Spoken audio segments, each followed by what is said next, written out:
Ils sont là depuis les premières heures de la journée, sous cette tente improvisée en salle d'attente dans ce camp de Mbéré, dans le sud-est de la Mauritanie, à 30 km de la frontière avec le Mali.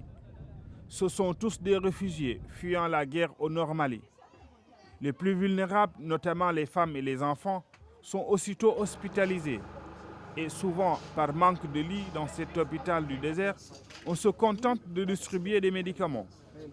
Quand l'ordonnance vient à la pharmacie, on reçoit l'ordonnance par cette fenêtre qu'on donne à un des distributeurs qui fait l'enregistrement, qui la donne à l'autre distributeur qui met le produit dans les sachets avec la posologie, la date de péremption là-dessus.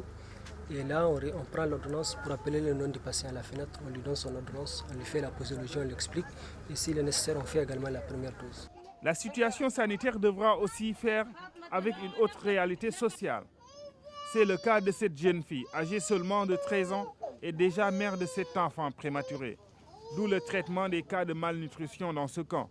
Tout cas est considéré grave parce que ce sont des cas qui sont trop fragiles et le taux de mortalité chez les enfants mal nourris sévères est tellement très élevé. La guerre au Mali a poussé des populations vers les pays frontaliers.